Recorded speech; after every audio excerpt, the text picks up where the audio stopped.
السلام علیکم ورحمۃ اللہ وبرکاتہ۔ آج ہم شروع کر رہے ہیں تختی نمبر 16 تشدید بعد حروف مدہ۔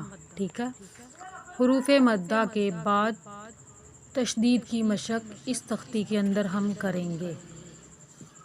اعوذ باللہ من الشیطان الرجیم، بسم اللہ الرحمن الرحیم۔ ضاد الف لام، ٹھیک ہے، پہلے 3 حرفوں کو آپس میں ملائیں گے، پھر ان کے اوپر جو حرکت ہے زبر کی اور مد کی ان کو بولیں گے۔ ضاد الف لام مد زبر ضال، لام 2 زبر لن، ضالن۔ صاد حروف مدہ ہے، کیونکہ الف سے پہلے والے حرف کے اوپر زبر آ جائے تو یہ حروف مدہ ہوتا ہے، اس کو 1 الف کے برابر لمبا کرتے ہیں۔ لیکن حروف مدہ کے بعد سکون آ جائے، یعنی کہ ساکن والا حرف آ جائے، تو وہاں پر مد لازم ہوتی ہے، اور مد لازم کو 5 سے 6 الف کے برابر کھینچا جاتا ہے۔ تو یہاں پر کون سی مد ہے؟ مد لازم۔ حروف مدہ کے بعد لام کیا ہے؟ سکون ہے، لام کے اوپر سکون ہے، لام ساکن والا حرف ہے، اس وجہ سے یہاں پر مد ہوگی۔ ٹھیک ہے، ایک بار پھر سن لیں۔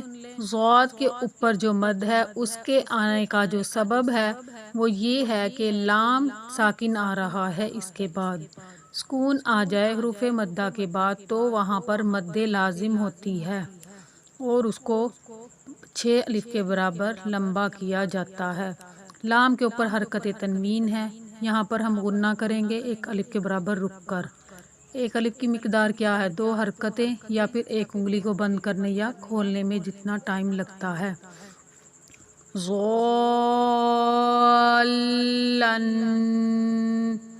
صاد پر حروف ہے، اس کو موٹا بھی کر کے پڑھنا ہے، اور لام کے اوپر جو سائن ہے تشدید کا، اس وجہ سے تھوڑا رک کر پھر آگے جانا ہے، مطلب پھر پڑھنا ہے۔ ضالن،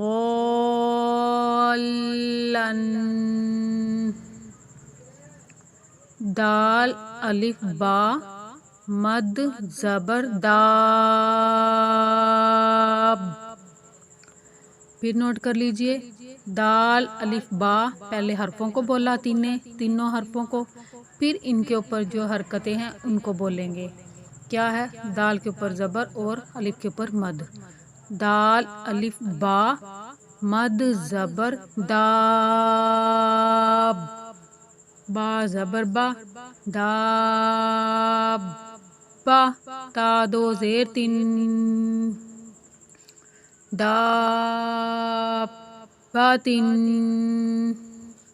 ادھر بھی دال حروف مدہ ہے، اس کے بعد با ساکن ہے، اور دال کے اوپر جو الف کے اوپر جو مد آئی ہے اس کا سبب کیا ہے؟ با ساکن۔ ٹھیک ہے، اس کا جو وجہ ہے وہ ساکن حرف ہے، اور حروف مدہ کے بعد سکون آ جائے تو یہ مد لازم ہوتی ہے۔ مد لازم کو 6 الف کے برابر کھینچیں گے۔ داباتن، با کے اوپر چونکہ تشدید کا سائن ہے تو اس کے اوپر رک کر سختی سے پڑھیں گے۔ ٹھیک ہے، داباتن،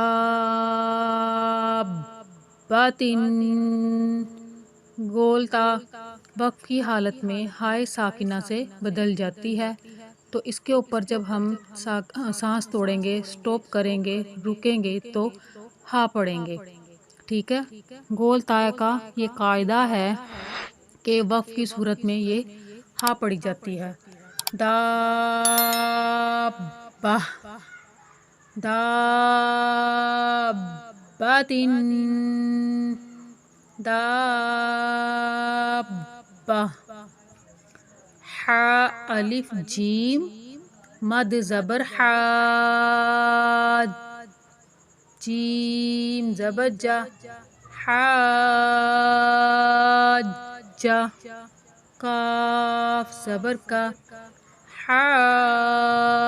حاجہ کا، ٹھیک ہے، حاجہ تک وہی قاعدہ ہے جو دابہ کا ہے، لیکن کاف کے اوپر جو حرکت ہے یہ حرکت غیر مدہ ہے، تو اس کو بغیر کھینچے پڑھنا ہے، کھینچنا بالکل نہیں ہے۔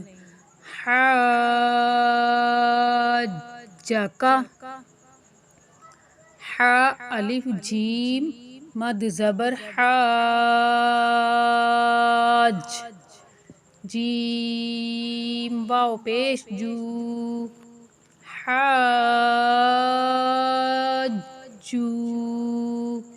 کاف زبر کا، حاجو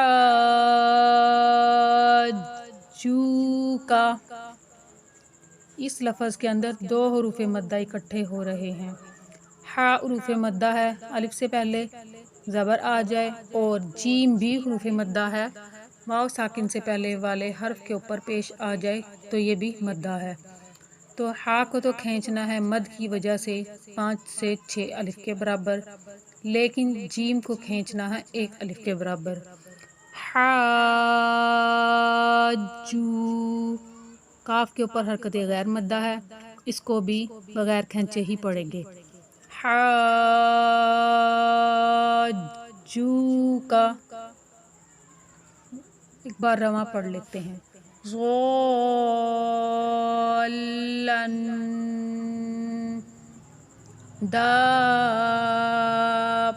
دابۃ